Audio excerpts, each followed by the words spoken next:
Ces dernières années, une nouvelle mode s'impose de plus en plus dans le rap, celle de ne plus montrer les featuring sur les tracklists avant la sortie de l'album, afin de créer un vrai effet de surprise pour les auditeurs et faire parler le plus possible du projet sur les réseaux sociaux. Par exemple, il me semble que Dinos a été un des premiers à adopter cette approche en France avec son album Stamina, qui nous a tous pris de court dès le deuxième morceau avec son featuring caché avec Nekfeu.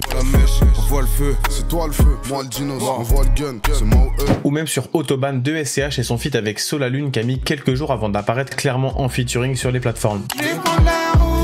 Je crois que j'ai le temps en plastique. Je mets le fric dans l'élastique. Ou encore plus récemment avec Soda de Green Montana et son feat avec Tiakola et Jossman qui a choqué tout le monde. À 8h du mat qu'on a su faire des maths, mais au milieu d'un game où on se fait que du mal. Je connais mon boulot, je plais à l'audimat. Mais bon, au final, tous ces feats ont fini un jour ou l'autre par être officialisés, et la surprise n'aurait eu effet que si on a écouté le projet dès sa sortie, ce qui n'est pas toujours le cas quand on voit le nombre de sorties chaque semaine. Moi aujourd'hui, j'avais envie de vous parler de collaborations subtiles, parfois même cachées, qui sont difficiles à dénicher, mais que je trouve sympa entre des artistes qui, à première vue, n'ont pas trop de rapport. J'ai donc vous parler de plusieurs collaborations que j'ai réussi à vous dénicher. Genre là, si je tape Nemir feat Luigi sur Spotify, aucun son entre les deux artistes n'apparaît, et pourtant Nemir était bel et bien sur son EP Boscolo etc. sorti en 2020. Mauvaise nouvelle, si jamais le démon tourne autour d'elle, si jamais le démon tourne autour d'elle. Évidemment, ceux qui connaissent bien l'EP vont me dire que j'hallucine, mais pourtant Nemir est bel et bien présent sur l'EP, puisqu'il y pose des voix additionnelles sur le morceau Mauvaise Nouvelle. Mauvaise nouvelle, si jamais le démon tourne autour d'elle. Et là j'en vois déjà me dire oui c'est pas un vrai feat, j'entends rien, et pourtant je n'invente rien, Nemir est bel et bien crédité sur le morceau comme le montre sa page Rap Genius, et si tu connais la voix de Nemir tu peux facilement la reconnaître. D'ailleurs pour la petite histoire, Ryan Coffey, compositeur qui accompagne Luigi sur tous ses projets depuis le début, voulait absolument qu'il pose son refrain sur le morceau Manège, mais Nemir trouvait le morceau déjà parfait et voulait pas y toucher, c'est donc pour ça qu'on le retrouve pas sur le morceau mais bien sur les voix additionnelles du morceau Mauvaise Nouvelle. Je vais rien apporter d'éloquent, je vais rien apporter de perceptible. Ton timbre sur ce refrain, c'est magnifique. Ouais, c'est obligé en fait que tu fasses. Oui, mais c'est l'idéal que tu cherches. Non, bah oui, exactement. Moi, je l'ai pas ce beat. Je te jure que, en fait, si tu veux, je vais jamais considérer que le refrain il est terminé tant qu'il n'y a pas ta voix, parce que dans ma tête, sa voix c'est juste en attendant que. Mais parce que t'es parti de ce postulat. J'ai capté ça en regardant l'épisode 2 de la série documentaire qu'avait sorti Luigi autour de l'EP Boscolo etc. dans lequel on y voit donc Nemir en studio avec Luigi et Ryan Coffey. Et grâce à l'extrait que je vais vous mettre, j'ai pu capter que le morceau dont il parlait de base était bel et bien Manège. Humanisé, j'ai le cœur surveillé, mais moi c'est pas trop mes mélodies, je te jure que non. Je suis déshumanisé, j'ai le cœur surveillé. J'aimerais qu'il s'arrête. Si la vidéo vous intéresse, je vous mets ça dans la description, je vous conseille vraiment d'aller regarder la petite série, en vrai c'est assez cool, on en apprend pas mal sur la création de l'EP et comment il a été développé. Et je suis d'accord, les voix additionnelles de Nemir sur le morceau ne constituent pas un vrai feat à part entière, je trouve ça quand même archi cool comme connexion et j'espère qu'un jour on pourra avoir un vrai morceau entre les deux. Si pour cette fois Nemir était en invité surprise, je vous ai déniché un deuxième morceau où cette fois-ci Nemir fait appel à une invitée surprise, ça se passe sur le morceau Parallèle présent sur l'EP Aura sorti en 2021. À quoi bon vivre sans briller? J'ai l'esprit embuyé, rempli le cendrier. Après avoir sorti son premier album éponyme en 2020, Nemir, qui d'habitude met des années avant de nous pondre un nouveau projet, décide de nous sortir un an plus tard, en plein milieu de l'été, Aura, un projet court de 7 titres qui contient des collaborations assez intéressantes, avec entre autres le morceau Vibes en collaboration avec Kelpie, un artiste nigérian qui a énormément produit pour Burna Boy et qu'on peut reconnaître avec son tag qu'il cale partout. It's Kelpie Vibes. It's Kelpie Vibes. Mais aussi un morceau avec Lala Ace avec FME. Chaque fois que tu me rappelles ma peine. Maintenant j'ai la monnaie, la fame. Mais entre ces deux collaborations bien explicitées sur la tracklist, on peut en retrouver une autre bien cachée qui se trouve sur le premier son de l'album. À la fin du morceau, je vous mets un petit extrait pour vous laisser essayer de deviner. J'ai dû changer de fois pour qu'on soit plus que deux inconnus. Je vais pas changer de voix, je veux rester libre d'être entendu. Alors c'est marrant puisque même moi qui ai saigné le son, j'ai mis du temps à capter qui c'était et à l'époque j'avais pas le réflexe d'aller voir dans les crédits. Il s'agit de la voix de Elia et si son nom ne vous dit rien, vous la connaissez certainement puisqu'elle est signée chez Seven Corp qui est un des labels de Booba et elle était également présente sur son avant-dernier album Ultra sur le morceau Grain de Sable. C'est merveilleux avec toi, laissez derrière moi. L'artère principale est touchée.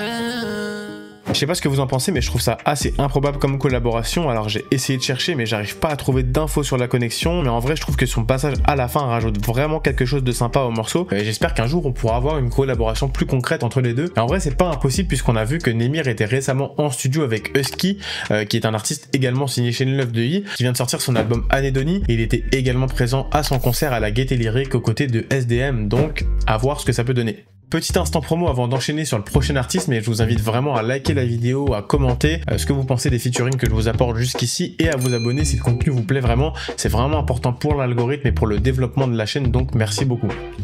Allez, pour continuer sur le lot des collaborations secrètes, on va se diriger vers la Suisse et je suis content de pouvoir encore vous harceler avec Makala puisque je vais vous parler du morceau Toys R Us. Des disques ont plus de jeux que Toys R Us. Je suis mobile même si Freezer monte son index. Je veux changer ta vision durable le temps d'un texte.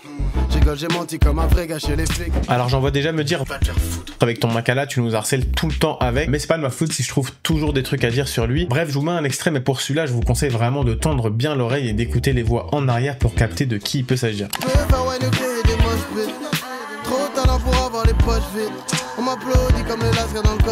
Si vous l'avez pas eu, en vrai je comprends puisque c'est assez subtil, mais il s'agit de la voix de Bonnie Banane qu'on peut entendre en arrière.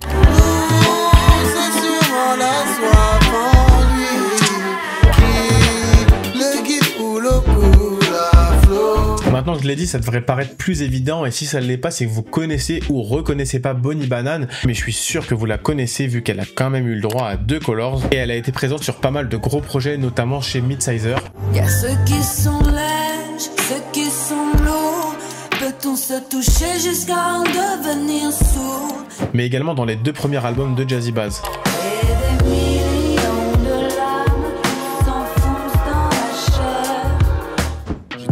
Mais sans vider la corbeille.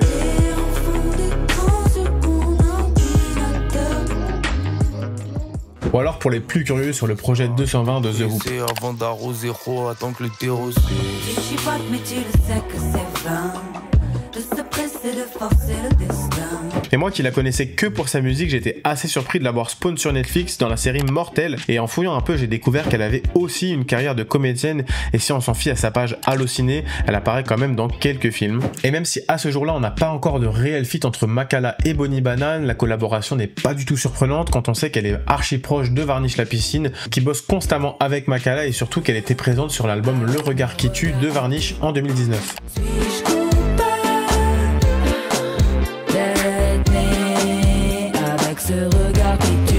D'ailleurs dans cet album on y retrouve évidemment un morceau avec Makala sur Bad Boy. Maintenant que tu stresses, je me dis hey 2, 3 copes, hop hop hop. Argent sale, hop hop hop. Alors je vous l'accorde, là on n'est pas sur un vrai feat proprement parlé, mais on a quand même une montée en puissance du morceau grâce aux voix additionnelles de Bonnie Banane qui, accompagnées de son clip, m'ont totalement matrixé et fait partie des meilleurs morceaux de Makala pour moi.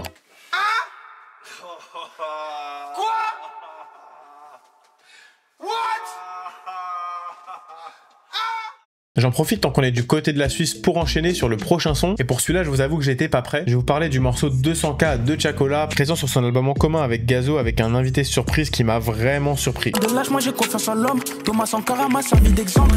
Tu penses que ma vie se résume qu'à mon sourire, c'est que tu crois à tout ce qui se raconte.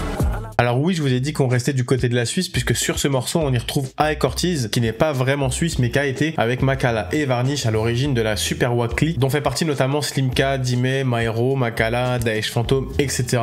Alors c'est un artiste très proche de Varnish comme il le décrit très bien en interview. Varnish, moi je lui coupais les cheveux quand il était petit parce que sa grande sœur elle traînait avec nous, donc des fois ouais, viens couper les cheveux de mon petit frère, j'allais là-bas. Et perso je l'ai connu sur Radio Suicide de Makala sur le morceau Hit Machine.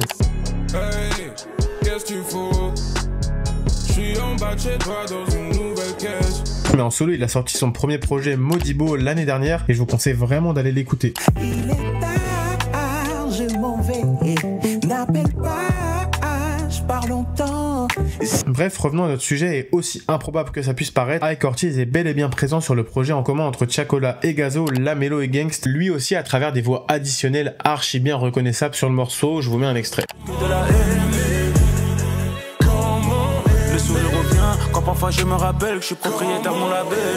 De toutes les collaborations que je vous ai parlé, c'est vraiment celle qui m'a le plus surprise, puisque je me demande vraiment comment Ike Ortiz a fini par bosser sur un morceau de Chacola, sachant que à ma connaissance j'avais jamais vu de connexion publique entre les deux, à part lors de la sortie de l'album avec Gazo, où Ike Ortiz a partagé le morceau solo de Chacola. Donc à partir de là, j'ai fouillé un peu sur Genius et il est bel et bien crédité en tant que voix additionnelle sur le morceau. Petit bonus sur Ike Ortiz, mais j'ai appris que l'année dernière il avait joué dans le spin-off de The Walking Dead sur Daryl, et apparemment en plus c'est pas son seul rôle au cinéma, ou en tout cas en tant qu'acting, puisqu'il a également eu un rôle dans le film Anti-Squat sorti en septembre dernier, que j'ai pas vu mais qui a l'air assez cool. Comme je vous l'ai dit en début de vidéo, j'ai essayé ici de vous trouver des petites collaborations à droite à gauche qui sont assez subtiles et que je pense pas beaucoup de gens connaissent, et pourtant je trouve ça assez intéressant de voir les connexions entre des artistes qui ne sont pas forcément officialisés. Par exemple entre Némir et Elia, je suis pas sûr qu'il y ait eu de communication autour de cette collaboration, contrairement à Makala et Bonnie Banane, puisqu'elle est citée dans la description du clip, mais c'est quand même pour moi super intéressant, donc n'hésitez pas à m'en parler dans la description si vous aussi vous avez des collaborations que j'ai pu oublier. N'hésitez pas à me bombarder ça dans les commentaires, à vous abonner, à liker. Vous connaissez déjà la chanson mais c'est super important, donc merci d'avoir regardé jusqu'ici et je vous dis à très bientôt pour une prochaine vidéo.